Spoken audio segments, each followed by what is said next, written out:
Qala musannif rahimahullahu ta'ala wa nafa'ana bi ulumihi fi darain amin. Faslu fil hubbi wal riya ala wajhil akhar. Ini satu pasal pada menyatakan ujub dan riya atau wajah yang lain. Maka dikatakan bahawa ujub ini adalah seseorang itu merasakan bahawa dirinya lebih baik daripada orang lain, sama ada dengan sebab amalan yang dia ada, ataupun harta benda, ataupun sifat, iaitu kecantikan yang Allah Ta'ala beri kepadanya, ataupun ilmu yang ada padanya, lalu dia merasakan dia lebih baik daripada orang lain. Ini dipanggil ujub. Dan ujub juga adalah satu penyakit yang boleh membawa kepada rosaknya amal, yang boleh juga membatalkan amal-amal ibadat kita yang telah lalu. Dan yang dikatakan riya ini, yakni melakukan amal ibadat supaya diperlihatkan kepada orang lain, dan dia suka orang lain melihat amal ibadahnya, sama ada untuk mendapat pujian ataupun saja-saja menunjuk kepada orang lain tentang amal ibadahnya. Maka ia juga dikatakan riya, dan riya juga membatalkan amal ibadat yang telah dia lakukan. Maka akan berlakulah orang duduk di atas dunia beramal ibadat banyak, tapi apabila dibangkitkan tidak ada amal baginya.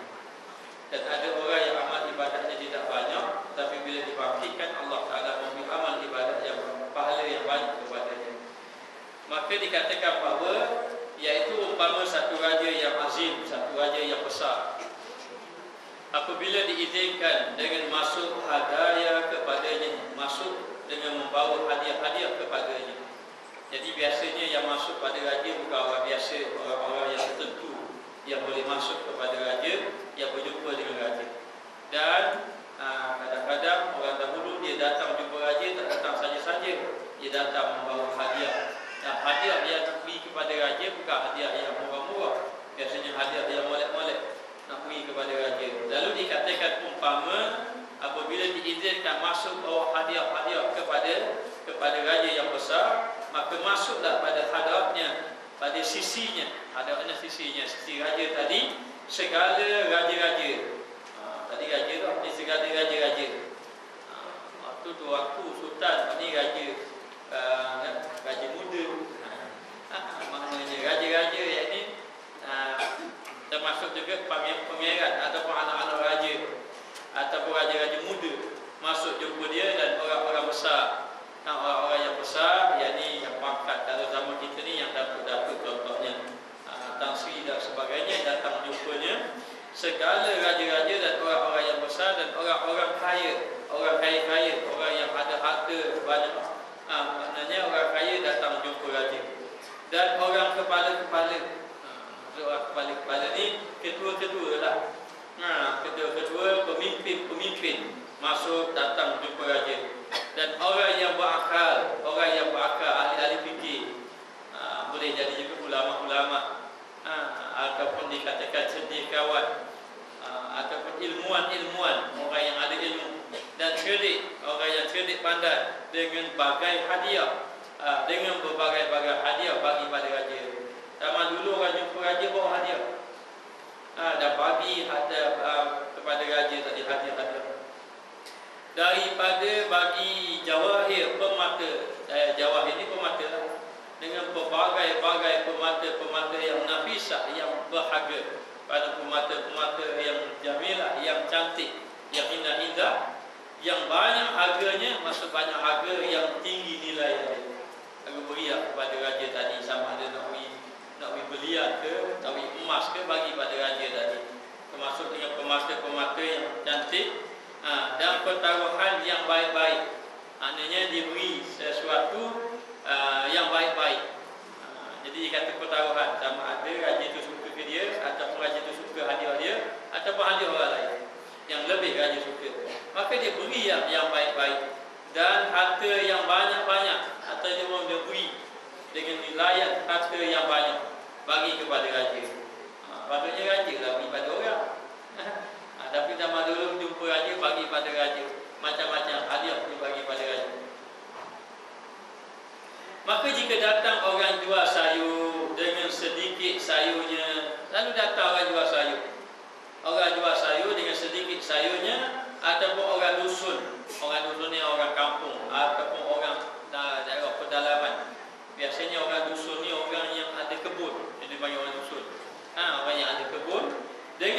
setangkai inap harganya dengan harga umpama setangkai inap. Bukan inap tu yang dia bawa sayur. Tapi harga tu inap ni anggur. Biasanya anggur kan mahal. Kadang-kadang satu tangkai saja yang penuh dengan buah RM20. Maknanya RM10 tu biasa je. Jadi nak beritahu dengan harga yang macam itu, tapi dihadiahkan sayur sahaja. Dan dia ni orang kampung biasa saja, orang dusun saja. Satu danik ataupun kurang, danik ni nilai yang mata wang lah. Kalau kita RM1 ataupun kurang, ataupun satu danik ni lebih kurang RM10, Wallahualam lah. Hanya nilai yang sedikit saja ataupun kurang, maka masuklah pada hadratnya, masuk juga jumpa raja. Dan bersesak akan segala orang yang besar-besar. Dia pun duduk sama-sama dengan orang yang besar-besar tadi. Orang yang besar-besar tadi. Dan orang kaya-kaya, dia pun duduk sama dengan orang kaya-kaya tadi, yang duduk sekali ramai-ramai tadi, dengan hadiah mereka itu yang banyak, yang mulia-mulia, dengan membawa hadiah. Orang kaya datang dengan hadiah yang banyak-banyak. Yang mulia-mulia ni mana yang molek-molek, yang hebat-hebat, bagi hadiah. Maknanya kepada raja, dia pun bawa hadiah, tapi mungkin hadiah dia taklah sehebat macam orang lain, tapi dia bawa hadiah makanan. Padahal raja nak makan. Raja nak makan orang lain, mendapat harta benda dan sebagainya. Lalulah dibawanya dengan hadiah mereka itu yang banyak, yang mulia-mulia. Dan ini raja diterima daripada fakir hadiahnya, dan raja terima hadiah dia walaupun dia fakir, hanya bawa sayur saja. Hanya bawa sayur saja boleh jadi kobis, pergi pada dia, tegung ke maknanya labu perigi ke, tak kira lah, bawa pada raja tadi, dah molek-molek dia. Tapi molek-molek membuah, kalau nak banding dengan pemata-pemata, memanglah tinggi nilai yang pemata. Walaupun dia bawa durian, maknanya durian besar, besar RM50 suti contohnya. RM50 suti. Kita beli bawah ni suti itu suti pun. Sebelah. Dengan bau sedap, muka kosong. Jadi nak beritahu bahawa kadang-kadang dengan bau buah nilai yang buah walaupun tingginya taklah sebagaimana pemata-pemata. Lalu dalam keadaan macam itu, raja tak diterima daripada orang yang fakir tadi akan hadiahnya. Raja pun terima hadiah. Rasa mana orang fakir tadi?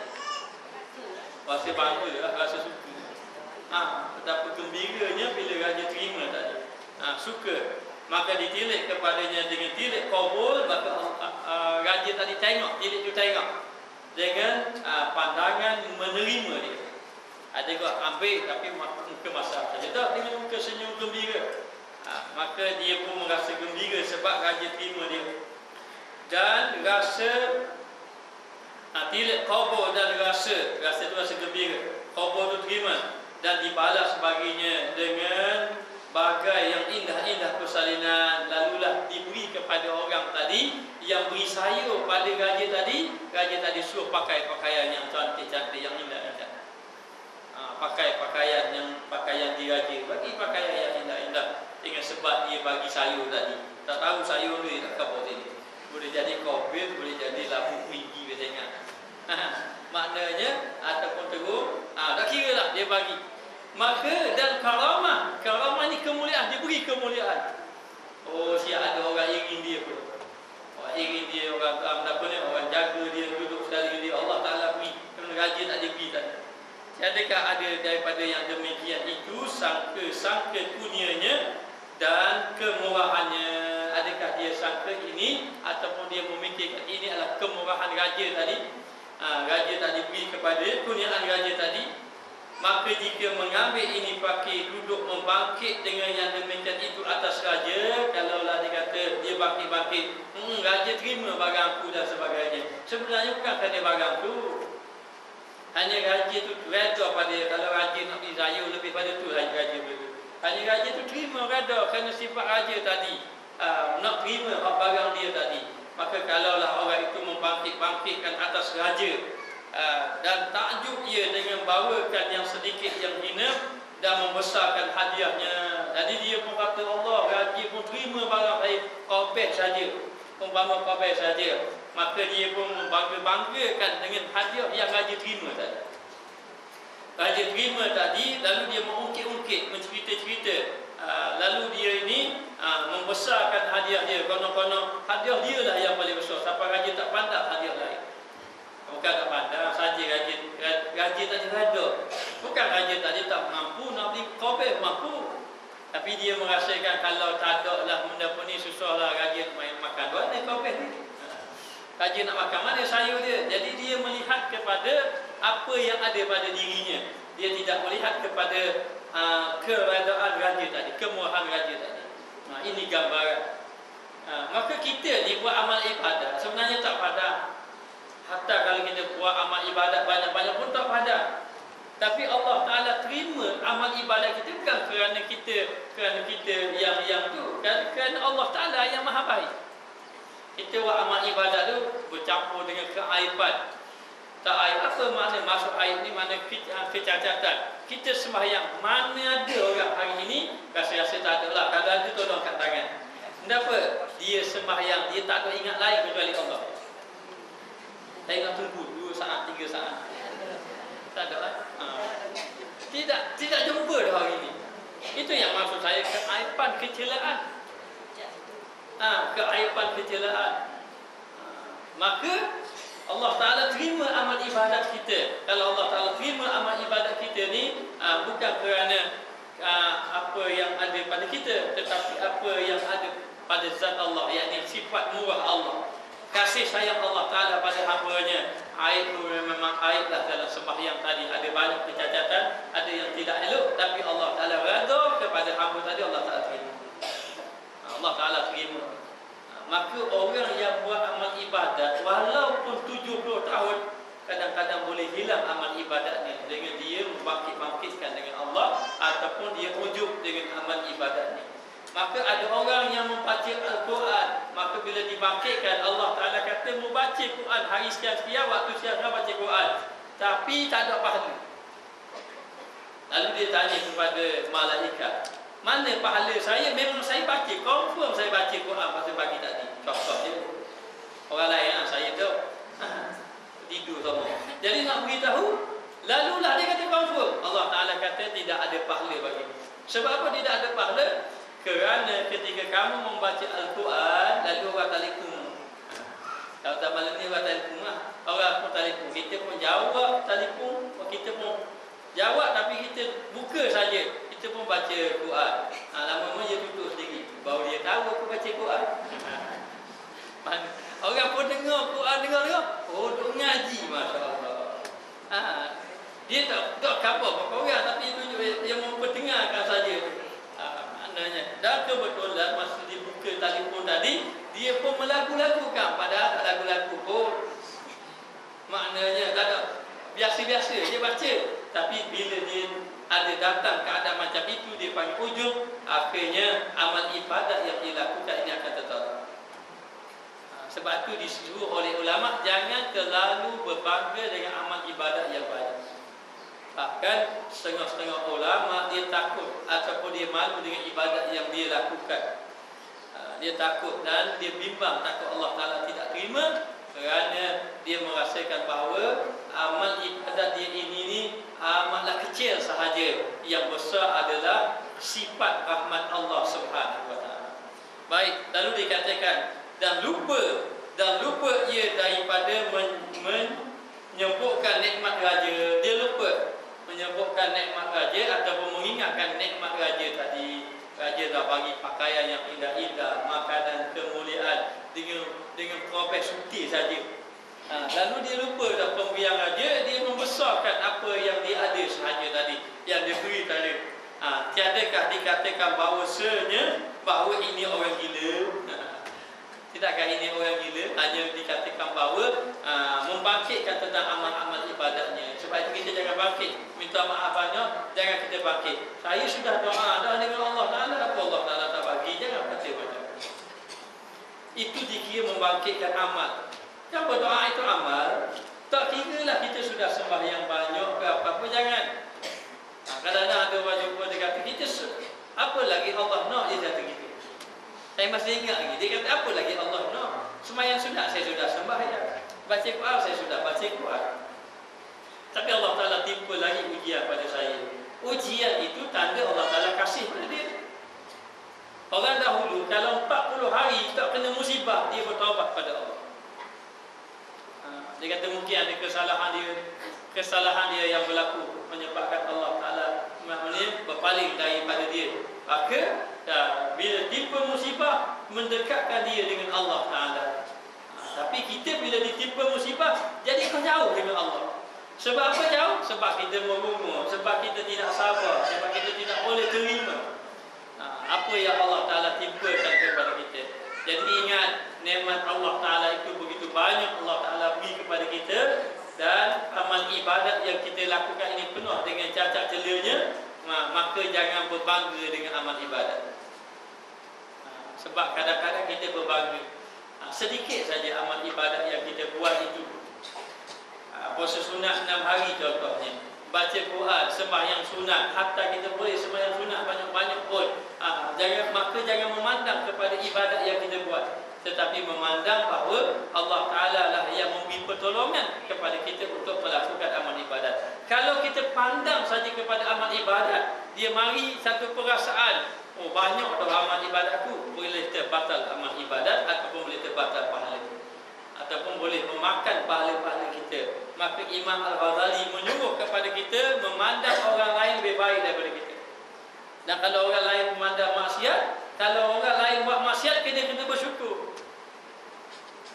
Baru ni saya dengar Sidi Syekh Rahimudin kata, kalau orang buat maksiat, dia suka dia. Sebab dengan orang buat maksiat, kita boleh berdakwah ni banyak pahala kita. Dalam kitab Tanwirul Qulub, dia kata apabila melihat orang itu melakukan maksiat, kita kena bersyukur di atas kita dipelihara oleh Allah daripada tidak melakukan maksiat.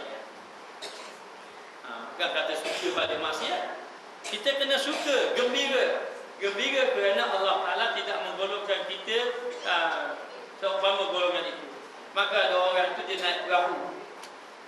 naik perahu tu, tiba-tiba dia nak singgahlah dekat tepi, nak berlabuh lah dekat tepi pantai tadi.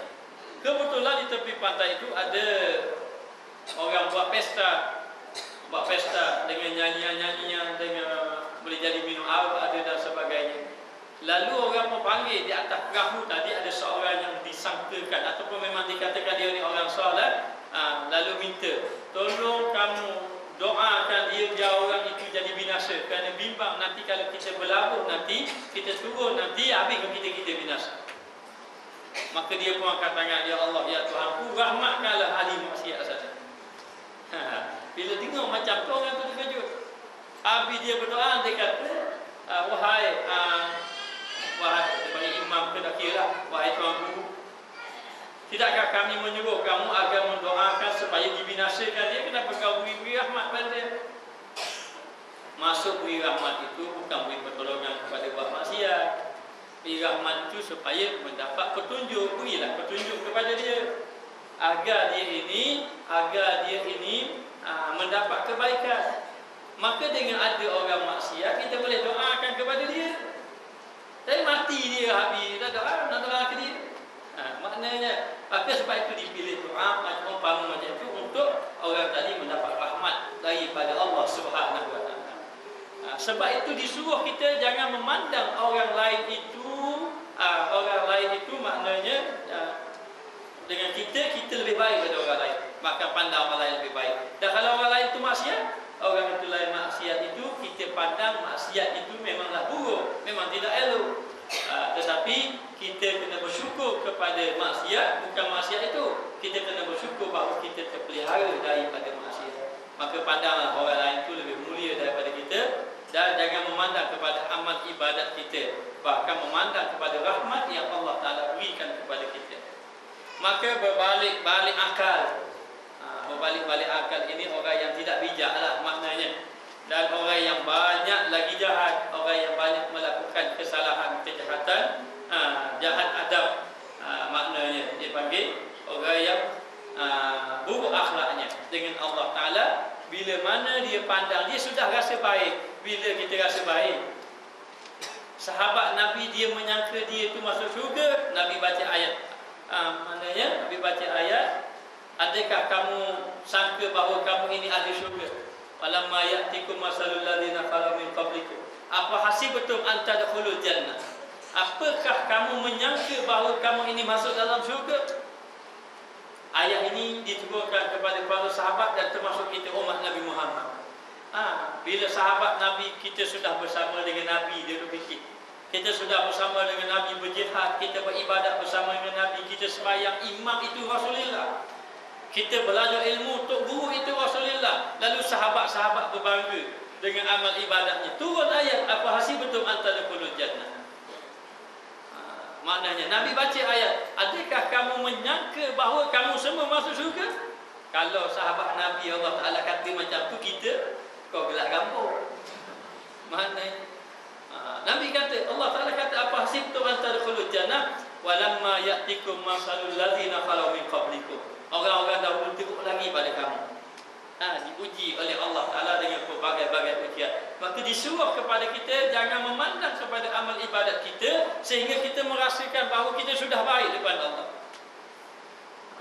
Sesiapa yang merasakan bahawa dia ini sudah lepas dengan Allah, sudah selamat dengan Allah, sudah aman daripada Allah, maka dibimbangi dia tidak aman.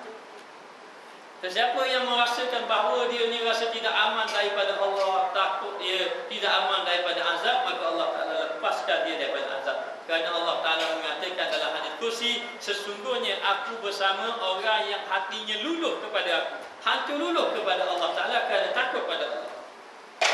Hatinya dah hancur, dah takut betul-betul kepada Allah Ta'ala. Takut kepada Allah, maka Allah Ta'ala bersama dengan dia. Maka dikatakan bahawa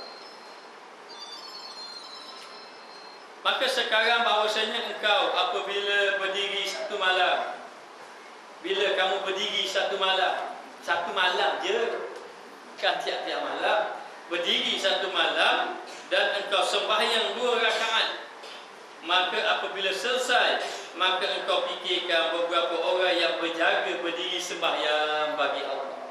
Bila kamu sembahyang umpamanya satu malam, tak kiralah satu malam ataupun beberapa malam, memang dia setiap malam dia sembahyang. Lepas dia sembahyang, dia memikirkan berapa orang yang sembahyang macam dia. Maknanya begitulah kita. Kalau kita sembahyang kita sembahyang pada waktu malam, lepas kita sembahyang kita mari mikir, agak-agaknya rasa kapung ni aku seorang je bangun malam-malam. Kalau kita baca Quran saja bulan Ramadan khatam, bulan Syawal khatam.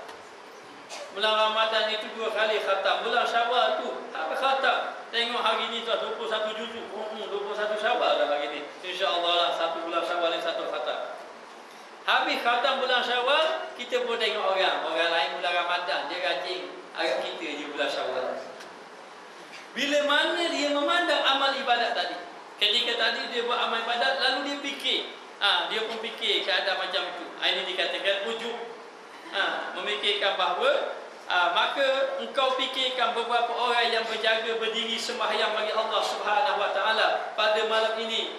Kita pun fikir, maknanya pada malam ini orang siapa yang sembahyang umpama kita. Memang benar ibadat yang Allah Taala kasih adalah ibadat ketika mana orang lain lalai kepada Allah. Sebab tu ada ulama dia cadangkan sembahyang buat ibadat malam raya ketika orang tu sibuk. Maknanya pada malam-malam yang tertentu, maka ketika orang lalai itu dia pun buat amal ibadat. Maka amal ibadat ketika itu afdal. Amal ibadat ketika itu dipandang oleh Allah Ta'ala ketika mana orang lain lalai pada Allah. Tapi ketika mana orang lain lalai kepada Allah, kita rasa orang lain tengah lalai pada Allah, kita sudah rasa bahawa kitalah orang yang ingat pada Allah, orang lain lalai belaka. Maka ini dikira ujub. Saja-saja amal ibadat malam. Saja. Sebab itu disebut kadang-kadang orang yang berjaga malam itu hanya dapat rasa letih dan mengantuk sahaja. Letih dan mengantuk. Letih itu kalau dia sembahyang banyak, malam-malam 40 rakaat.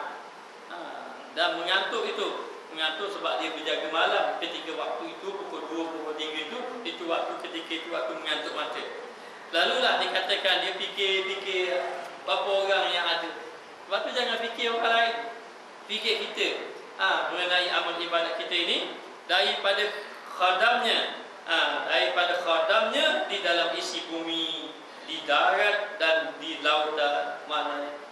Maknanya daripada khadamnya, khidmatnya lah. Siapa yang orang yang melakukan amal ibadat malam ni rasa siapa? Sama ada di bumi dan di langit. Isi bumi, darat, bukan langit ni. Isi bumi, daratnya dan lautnya. Langit tak ada lah. Darat dan lautnya. Siapa yang melakukan amal ibadat kepada Allah Ta'ala, masyriknya dan maghribnya, timurnya dan baratnya, lalu dia memikirkan tentang amal ibadat yang dia lakukan, dan dia merasakan tak ada orang, baik di darat, di laut, kawasan dekat dia, di timur dan barat, tak ada hanya dia saja yang melakukan amal ibadat kepada Allah. Sebab tu setengah-setengah tu bahaya. Orang macam kita ni kadang-kadang buat ibadat banyak pun jadi bahaya. Sebab apa ibadat banyak jadi bahaya ni? Sebab kita cepat kena penyakit hujung. Sebab tu ulama suruh kita, di samping kita buat amal ibadat, kita tak boleh lekang istighfar. Lepas ibadat istighfar, lepas ibadat istighfar. Sebab tu lepas pada kita salam, biasanya kita akan ucap Astaghfirullahalazim. Astaghfirullahalazim ni ucapan istighfar ni afdal kita ucap ketika mana kita lepas buat amal ibadat. Kalau kita baca Quran, kita istighfar lepas baca Quran. Kalau kita sembahyang, lepas sembahyang kita istighfar. Hatta lepas kalau kita infak fisabilillah, kita pun bagi pada orang yang susah, kita istighfar. Dapat pahala tu mudah, tapi nak hapuskan pahala pun mudah juga. Kerana yang menghapuskan pahala duduk di hati. Kerana setiap amal ibadat yang kita buat ini ada penyakit-penyakitnya kalau tidak dijaga. Maknanya. Jadi kadang-kadang ada harta yang banyak, penyakitnya bakit. Ada ibadat yang banyak, penyakitnya adalah ujub. Ataupun riak. Ada ilmu yang banyak, penyakitnya bangga. Ataupun takabur, dia ada penyakit. Setiap Allah Ta'ala beri itu ada penyakit. Hanya kalau orang yang tidak dapat menjaga dirinya daripada penyakit-penyakit, maka menyebabkan dia ini jadi selamat. Orang yang sentiasa jaga kesehatannya, tubuhnya sihat. Maka orang yang sentiasa menjaga hatinya, maka ibadatnya kuat. Ataupun hatinya akan menjadi tenang. Maka di antara obat dia panggil apa ni, dia panggil penawar dia, ialah istighfar kepada Allah. Bila mana kita melakukan amal ibadat. Dan tidak semestinya orang yang buat amal ibadat banyak ini dia memang dekat dengan Allah. Tidak semestinya. Ada orang yang buat amal ibadat banyak, kau jauh dengan Allah. Dan dikatakan bahawa kalau orang itu melakukan amal ibadat, semakin dia buat amal ibadat, dia tetap lupa dengan Allah. Itu bukan dekat, itu jauh dengan Allah. Dan tidak semestinya orang yang kurang amal ibadat itu dia jauh dengan Allah. Tidak semestinya. Lalu dikatakan oleh ulama menyatakan bahawa di antaranya Ibnu Athaillah menyatakan amal ibadat yang banyak, tetapi amal ibadat itu tidak memberi kesan kepada hatinya dan kepada dirinya, itu amal ibadat yang tidak ada manfaat, ataupun amal ibadat yang tidak mendapat pertolongan Allah. Dia kata tak dapat pertolongan Allah. Macam mana sudah amal ibadat banyak? Ya, walaupun amal ibadat banyak itu dia tidak dapat pertolongan Allah, dengan arti kata tidak dapat pertolongan rahmat daripada Allah. Orang yang mendapat rahmat Allah dalam ibadat, hatinya tenang. Maka kalau ibadat banyak tidak dapat memberi kesan kepada hatinya, kepada dirinya, kepada ibadatnya, maka dia semakin jauh dengan Allah. Dan ada orang yang ibadat dia kurang, tidak banyak.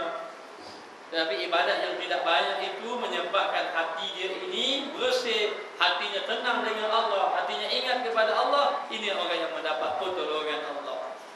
Kalau macam itu tak payah buat ibadat banyak-banyak lah. Sebab buat ibadat banyak pun tak semestinya dekat dengan Allah. Ghalibnya orang yang buat ibadat banyak ini dekat dengan Allah. Itu ghalibnya. Jangan kita faham macam tu. Dan ada juga orang yang sedikit saja amal tapi dia dekat dengan Allah Subhanahu Wa Taala. Maka dikatakan di sini, kamu pun berjaga, kamu pun tengok siapa di timur barat, di daratan, di lautan, orang yang berkhidmat dengan Allah Taala.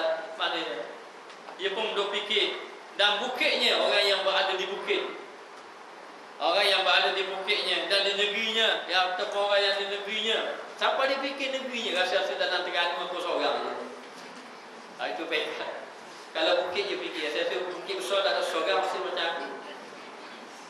bukit kecil pun tak ada kot. Jadi dari bukitnya, sebab apa dia tak bukit? Sebab dulu orang-orang dulu ni duduk apa ni? Kadang-kadang dia duduk ibadat kat bukit. Saya dulu masa pergi ke buat umrah dahulu, ada seorang orang Indonesia ajak saya. Dia kata ada perkampungan di atas bukit sana tu orang belajar kitab. Naik bukit lah. Tengok saya belajar kitab, orang Patani dan sebagainya. Duduk atas bukit, saya tak turun. Tapi rumah canggih lah. Bukan duduk atas bukit, duduk dalam gua duduk. Rumah batu lah, orang atas batu. Duduk atas bukit dia belajar. Atas gunung pun ada, atas bukit pun ada duduk belajar. Memang dahulu begitu. Mereka tu duduk atas bukit, duduk atas gunung selamat. Yang tak selamat ganti hanya. Tak selamat. Jadi nak beritahu bahawa lalu dia fikir, siapa dia fikir? Di bukitnya, di gunungnya, tak ada orang macam dia. Ataupun dia kata di negerinya. Oh ni saya gaya mak guru saya di Kemaman.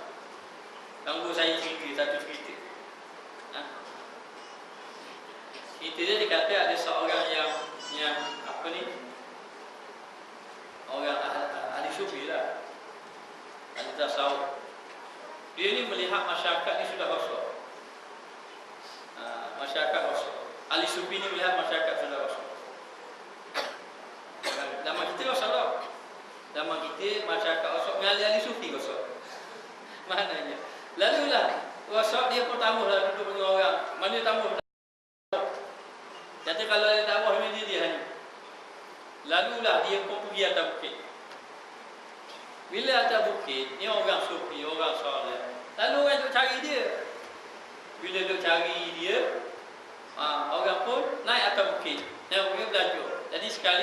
Jadi akhirnya siapa nak pergi jumpa dia naik atas bukit belajar atas bukit. Naiklah bukit, dua bukit. Maka tu saya buatlah orang. Biasa ini orang-orang nak pergi cari lah. Maka naik bukit, dua bukit.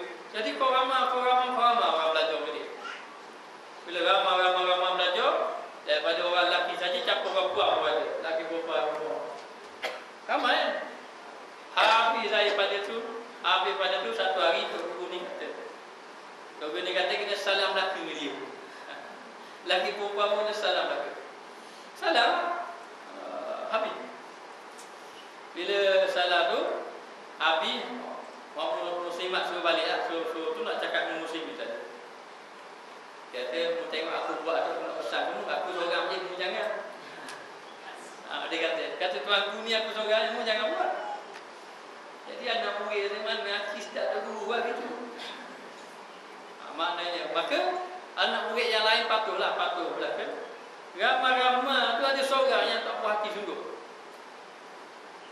Tak puas hati. Bukan tak puas hati tu, dia kata kalau Tok Guru buat, apa saya tak boleh buat. Lalu orang seorang ni salam kat orang murid. Jadi orang muslimat ni yang tak tahu ni, sebab Tok Guru cakap dengan muslim saja, dengan lelaki saja. Maka salam dia kata Tok Guru dia suruh. Salam, nakal dia sama. Kau cari kesempatan. Bila lepas pada salam, Tuan Guru itu tahu. Akhirnya Tuan Guru tu panggil dia, mari sini kamu. Dah aku pesan dah kan, kenapa mau ikut aku? Dia kata, Tok Guru buat saya buat. Kalau begitu tak apa, mari ikut saya. Maka Tok Guru tu ada pergi jalan. Jalan masuk dalam hutan. Bukit kawasan hutan, masuk dalam hutan, tiba-tiba jumpa satu api. Boleh jadi orang ekor, betul rokok saya. Jadi terbakarlah. Bila terbakar, Tok Guru tu masuk dalam api. Masuk dalam api sampai keluar belum. Bila berjalan tadi kan di jalan belakang, jadi jalan sampai ke keluar api belakang tu, Tok Guru paling belakang. Dia tak masuk dalam. Dia tak masuk. Tadi Tok Guru panggil, marilah. Kata nak masuk mana? Dia kata nak masuk mana? Api ni. Kata tuan tu kan aku dah kabar dah. Dia kata aku tak apa, mu jangan. Kalau mu masuk boleh masuk dalam api macam aku tak apa, mu nak salah. Kamu tak boleh, maka mu jangan. Barulah kenapa anak murid tadi tahu. Rupa-rupanya Tok Guru dia wali besar. Wali usaha. Maknanya. Jadi kita ni tak wali, tak boleh bagi tu. Maknanya nak ceritanya orang ibadat kat bukit. Dan dulu memang wali-wali banyak duduk kat bukit. Bila wali-wali duduk kat bukit, kita pun raga. Wasa-wasa duduk atas bukit pun dia melawang aku. Lebih dia pada wali. Maka bila dia menyangka bahawa siapa orang di bukit ataupun di negerinya, ataupun dia sangka siapa satu negeri, rasa-rasa dalam Terengganu ni aku lah seorang wakil Terengganu. Bagi apa? Bagi yang sembahyang malam. Orang lain sembahyang malam pun tak kapal kita. Ada tanda tak orang sembahyang malam ni? Ada juga tanda-tanda. Simahu fi wujuhihim min asari sujud. Ada tanda pada wajah-wajah mereka tu kesan daripada sujud. Kita pun duk faham macam tu, ambil batu gajah ada lain nampak hitam sini. Ya sujud batu. Ahli sujud lah. Ini cahaya rohani. Kalau orang yang ahli solat, yang betul-betul cahaya dia tu dia dapat kesan. Ini orang ahli ibadat. Biasanya orang yang benar-benar ahli ibadat, di antara sifatnya suka menyembunyikan ibadat. Orang yang bukan ahli ibadat suka kabur ibadat, padahal tak banyak pun. Tak banyak. Maka orang yang suka beritahu akan ibadatnya itu sebenarnya ada penyakit ujub. Bagaimana kita kalau kita buat amal ibadat? Kita buat amal ibadat, tiba-tiba dalam hati kita rasa nak kabur je orang. Orang lain tak tahu tak ada. Orang lain tak tahu tak juga. Kena kabur juga.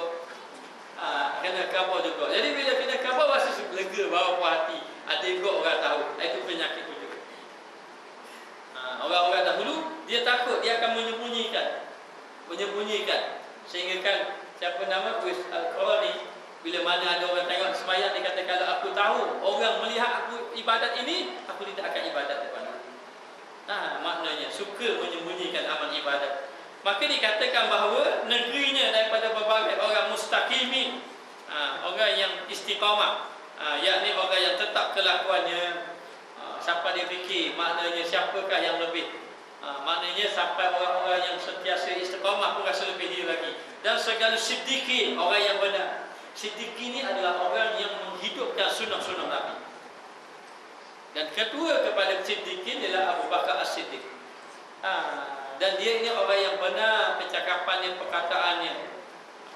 Maka segala orang yang siddiqin dan segala orang yang takwa, yang takut-takut kepada Allah, ia merasakan bahawa dia ni tergolong di kalangan orang-orang yang siddiqin, orang takwa pada Allah. Baru semayang satu malam. Kadang-kadang kita semayang satu malam sampai ke pagi, ngiling kita seorang diri. Tak ajing dia aku buat banyak ni. Seorang diri je. Itu tak cerita ke orang lagi tu. Dan molek lepas dia salam pun orang tuan subuh lah. Ya Alhamdulillah, subuh dah. Berapa rakaat, belik-belik tengok tu. Rupanya tengok ayat Quran berapa dah banyak. 3 juzuk. Tulis lalu dari 3 juzuk. Lepas tu masuk Facebook, Alhamdulillah sudah 3 juzuk baca semalam ini. Allah nyakit dulu kita. Nyakit hari ini. Maknanya boleh membawa kepada hilang amal ibadat kita. Lalu dikatakan bahawa daripada segala orang yang takut dan orang yang asyikin, orang yang asyik ataupun mustaqin, orang yang rindu kepada Allah. Patut orang-orang yang rindu kepada Allah, dia jadikan malam itu adalah malam dia bersama-sama dengan Allah. Itu dimasukkan khalwah. Bukan khalwah dengan orang, bukan khalwah dengan Allah. Maknanya malam-malam itu malam yang mereka bersama-sama. Sehingga kan mereka berkata, kalau raja-raja tahu mengenai nikmat yang kami dapat ketika mana kami munajat dengan Allah di malam-malam hari, nescaya para raja ataupun raja-raja itu akan cemburu kepada kami. Nikmat macam mana orang munajat sampai pagi, wallahu a'lam. Nabi Yusuf alaihissalam, ada wanita yang inginkannya, iaitu Siti Zulaikha, ingin kepada Nabi Yusuf. Dan Siti Zulaikha ni ibarat muakkad dia lah dia. Sebab Nabi Yusuf itu dibeli, kemudian duduk dalam rumah. Tapi oleh kerana Nabi Yusuf itu cantik, bila Nabi Yusuf cantik, maka terkesanlah hatinya ingin pada Nabi Yusuf. Maknanya Pak ni zaman Nabi Yusuf, kalau zaman Nabi Yusuf boleh orang cantik-cantik pun lelaki. Kalau dah keadaan macam itu, orang pun bakal kata kepada Zulaikha, ada siapa nak dulu kat mana dia anak akak dia. Orang yang kata tu tak tengok pun Nabi Yusuf macam mana. Oh, dia kata aku tahu Nabi Yusuf kau macam mana. Maknanya lalulah dia pun panggil Nabi Yusuf keluar sehingga terpotong jari ni. Tak sedar, masya-Allah. Kau main macam mana Allah. Kalau ada sini pagi kita tak kalah kali. Maknanya lalu dalam keadaan macam itu, Nabi Yusuf ini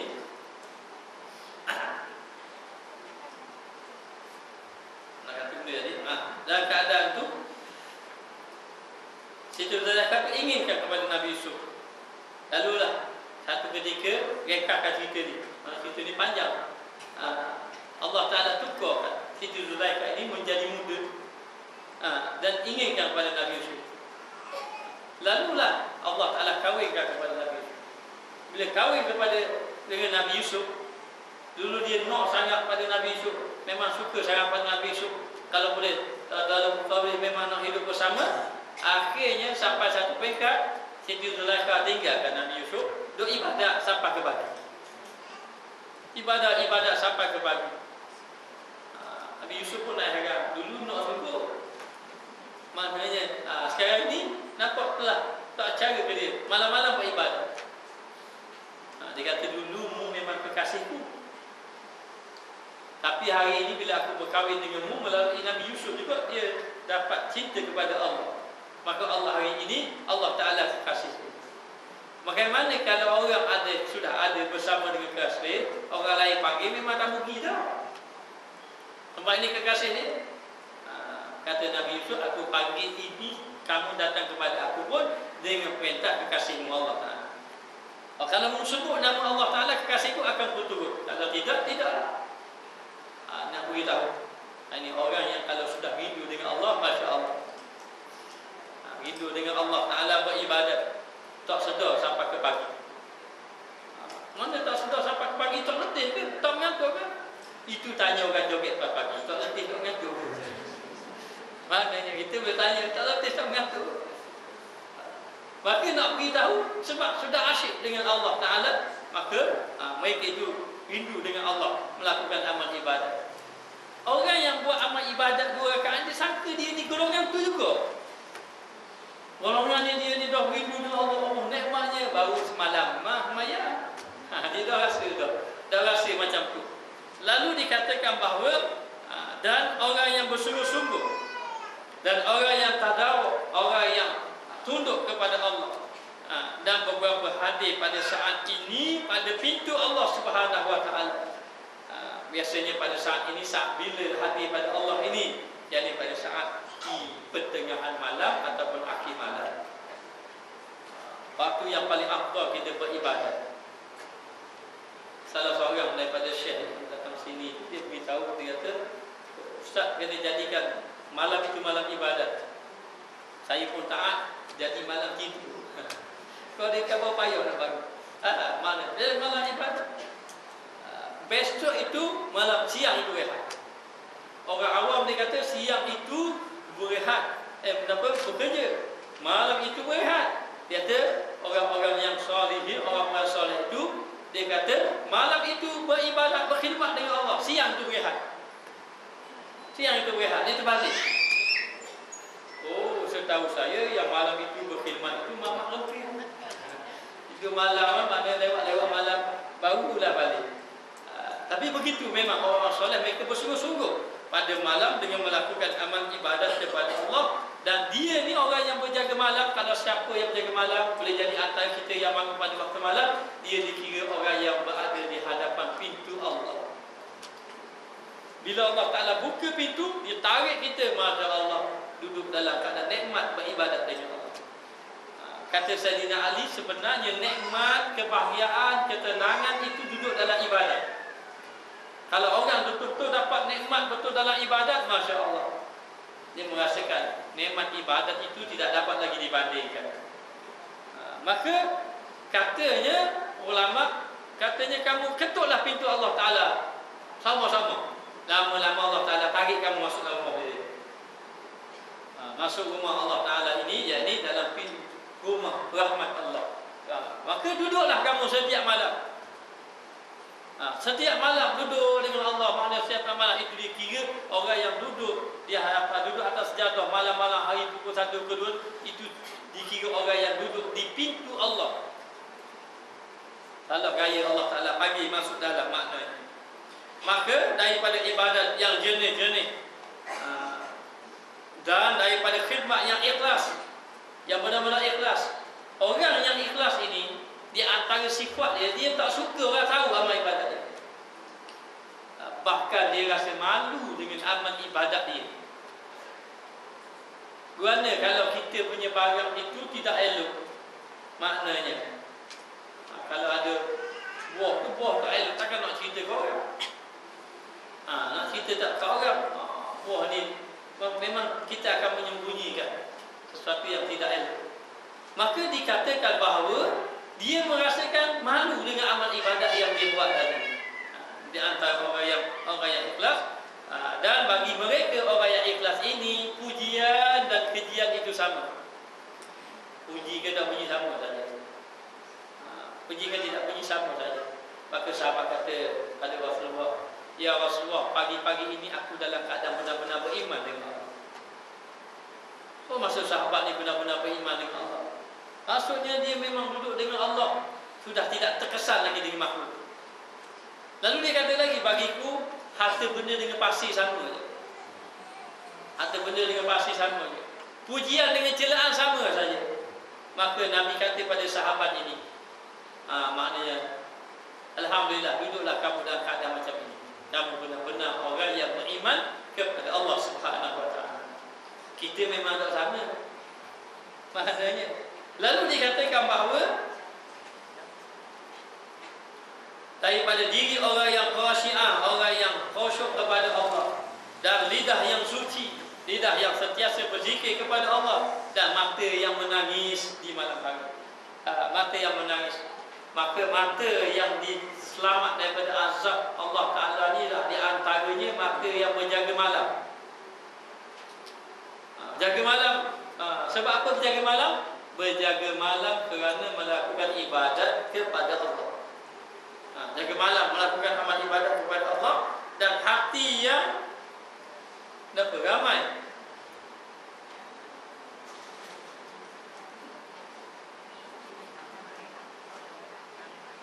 Hati yang ramai dan dada yang takut kepada Allah.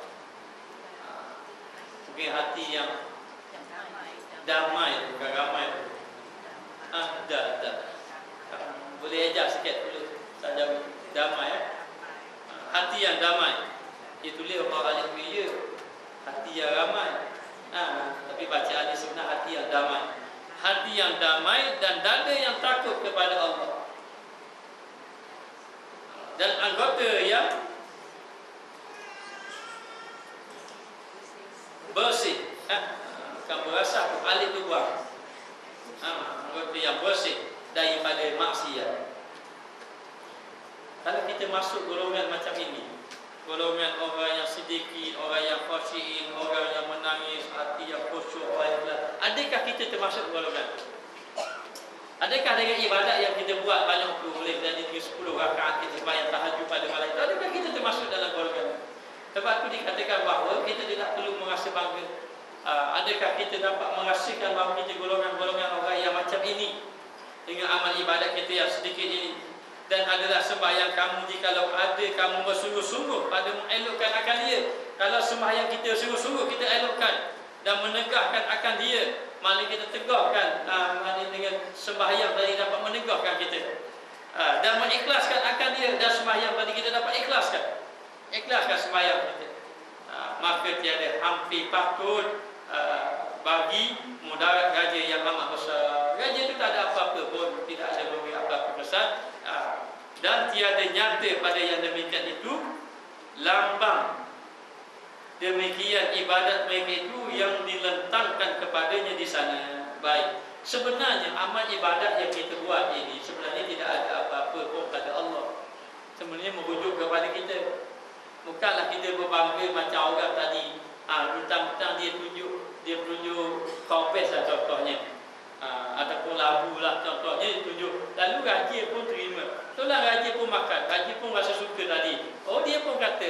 sabit dengan apa, labu dia tadilah, ataupun tegung dia, ataupun timu dia lah, sehingga kan raja dapat. Dia merasakan bahawa dengan pemberian dia itu menyebabkan raja tadilah akan dapat nikmat. Padahal raja tadi kalau tak sabit dia pun 1 lori kopi pun raja boleh beli. Boleh panggil orang-orang yang pandai-pandai masak. Tapi dia merasa Allah sabit akulah raja makan, raja dapat senang raja. Maka ibadat yang kita buat ini sebenarnya Allah Ta'ala tidak memandang sangat kepada amal ibadat kita ini, tetapi Allah Ta'ala pandang kepada hati kita yang ikhlas. Apalah dengan ibadat yang banyak tadi, ibadat yang kita rasa banyak. Maka kalau ibadat yang kita rasa banyak penuh dengan kesombongan, Allah Ta'ala tak pandang. Tapi ibadat, ada orang ibadat sikit saja. Kan ada sahabat Nabi yang dijamin syurga, Nabi jamin dia masuk syurga. Ketika itu dia berjalan lagi di atas muka bumi. Sahabat-sahabat besar sangka dia lah tu. Bukan. Abu Bakar, bukan. Umar, Osman yang Nabi masuk kali itu bukan dia ni. Sayyidina Abu Bakar, Osman tu sudah ada bagi yang lain, yang Nabi puji dia dan sudut-sudut lain. Tapi yang Nabi maksudkan ini, dia orang dua yang kurang ibadat. Maka sahabat lain pergi tengok apa amal ibadatnya yang menyebabkan Nabi jamin dia masuk syurga. Tak ada apa-apa pun. Hanya dia kata dia jaga hati orang, dia tak nyakit hati orang. Kalau orang nyakit hati dia maafkan kan? Dia jaga sungguh hati dia. Ibadat tak banyak, tapi ibadat tidak banyak dengan akhlak yang baik itu menyebabkan dia boleh masuk syurga. Maka di antara akhlak yang baik dengan hati yang bersih itu dibandingkan dengan ibadat yang banyak, manakah yang berat timbangannya di sisi Allah Ta'ala di negeri akhirat? Akhlak yang baik dengan hati yang bersih itu lebih berat timbangannya daripada amal ibadat yang banyak. Boleh jadi kadang-kadang dengan ibadat yang banyak menyebabkan dia kau jauh dengan Allah. Bukan semualah maknanya, tapi boleh berlaku macam itu. Dengan sifat untuk takabur dan sebagainya. Maka makin buat amal ibadat, makin rasa tunduk dengan Allah Ta'ala. Nak katakan dia ini ahli sedikit tak sanggup. Maka Sayyidina Osman Ibn Affan, Sayyidina Osman dijamin syurga. Nabi jamin dia syurga. Lalu dia pergi jalan dekat tanah perkuburan, dia akan menangis. Menangis, maka orang tengok jadi siang ke dia, menangis. Katanya sampai basah jambut. Menangis. Dia menangis seolah-olah dia lah akan tunggu masa untuk diazab dalam kubur. Lalu sahabat yang lain beritahu, tak perlulah dia menangis, bukan ahli syurga.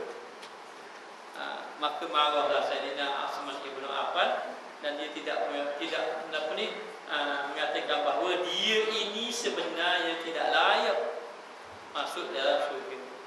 Ini Sayyidina Osman yang sudah dijamin syurga, masih lagi rasa takut kepada Allah Subhanahu Wa Taala. Kita kalau dapat jaminan syurga, tidur je, tengok tidur datang mimpi pakai jubah putih, kamu ini ahli syurga.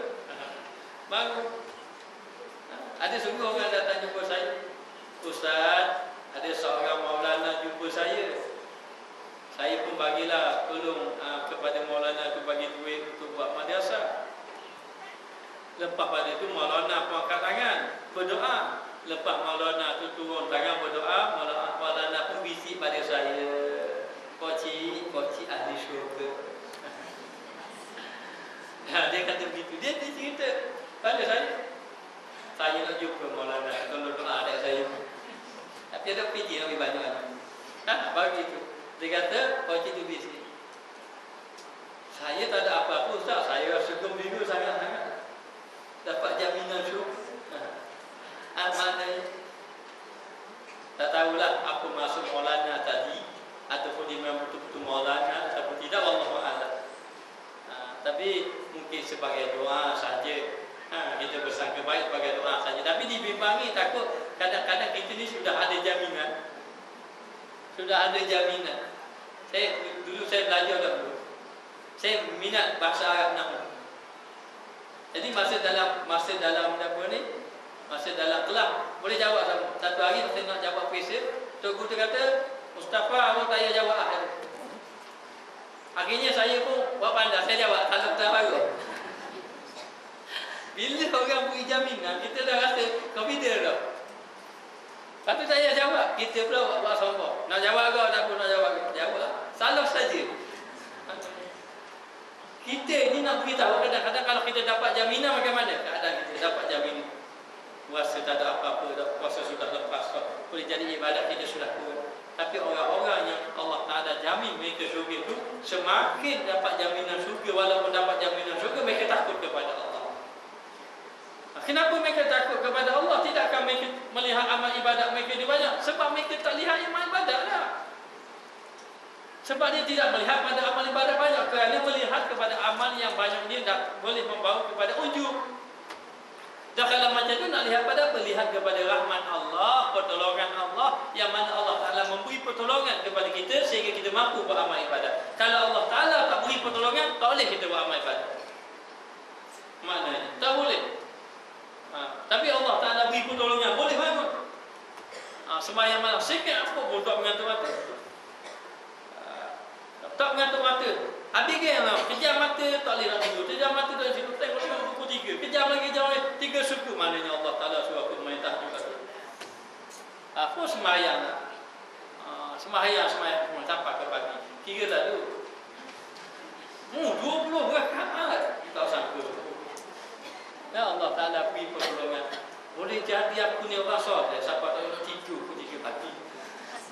Ya marilah. Boleh jadi aku ni orang soleh. Orang lain tak boleh gitu.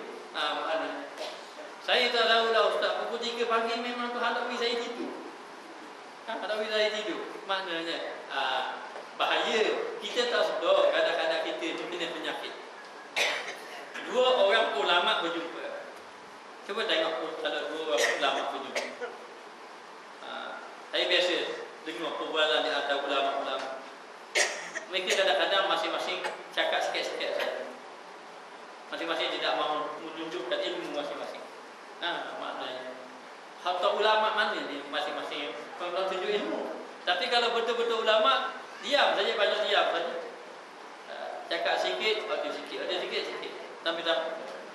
Dua orang ulama berjumpa. Seorang ulama ini bercerita tentang ilmunya, tentang dakwahnya, tentang pengalaman dakwahnya, pengalaman tabiatnya. Ulama ini menceritakan juga. Maka mencerita jadi kacau. Maka bertukar-tukar ilmu lah kedua-duanya. Orang ni dapat ilmu, orang ni dapat ilmu. Tiba-tiba salah seorang menangis. Dia kata apa? Banyak-banyak majlis ilmu ini yang paling binasa sekali. Sebab apa binasa? Mula-mula orang ni kata banyak-banyak majlis ini yang paling aku suka sekali. Sebab apa? Sebab banyak ilmu bertukar. Yang seorang lagi kata banyak-banyak majlis ilmu, majlis inilah yang paling binasa sekali. Sebab apa dia kata gitu? Kerana dia kata tidakkah kita sedar masing-masing kita menunjukkan ilmu kita masing-masing. Dan aku menangis paling celaka kalau majlis inilah yang paling mudah terkena penyakit ujub dibandingkan dengan majlis-majlis yang lain.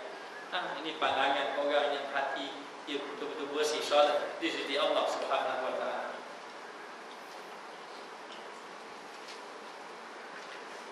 Bagi mudarat gaji yang amat besar dan jadi nyata pada yang demikian lambang demikian ibadat mereka itu yang diletakkan kepadanya di sana.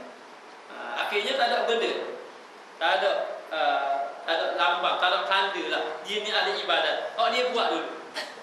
Dia duduk sangka dia orang soleh, bila naik dekat negeri akhirat tak ada pun. Bila Allah Ta'ala kumpulkan ahli sembahyang malam, dia duduk sangka-sangka tak ada seorang nama dia. Allah Ta'ala kumpulkan orang puasa sunat, dia duduk sangka aku banyak puasa sunat dulu, tak ada seorang lagi. Allah Ta'ala kumpulkan pembaca Quran. Dia pun dah fikir, aku ni banyak bacakan, panggil nama, tak naik nama juga. Tak naik nama. Maka dia pun tanya Allah Ta'ala, mana dia? Di sana. Bila dibentang amal ibadat kamu, sikit tak ada kesan dengan Allah. Maknanya sikit pun maknanya tidak memberi apa-apa. Maknanya sikit pun tak beri hampir kamu dengan Allah Ta'ala. Dan betapa ada daripada ibadat yang keluar daripada hati yang jadi takut. Ibadat kamu ibadat. Adakah tinggi ibadat kadang kamu ni tidak ada takut kepada Allah? Lagi lalai pula. Dan bercampur berbagai-bagai air dalam ibadat tu lah, hati lalai lah. Kalau kita fikir hati kita lalai, tak ada benda kita nak bantu ibadat. Hatta kita bangun sembahyang malam 1 bulan, hatta kita baca Quran 1 bulan 3 kali khatam. Ayah dah nak cari orang lebih 1 bulan 3 kali khatam. Maknanya saya jumpa di Yaman 1 minggu sekali khatam. Khatam muda-muda lagi, budak Indonesia. Bawa Quran mau pergi mana-mana. Dia bawa telefon mau pergi mana-mana, dia bawa Quran. Dia buka Quran, kita buka Facebook. Sama-sama buka. Seminggu khatam, semua khatam. Tak cakap dengan orang, ambil masa kita. Payah dah. Nak cari 1 bulan 3 kali payah.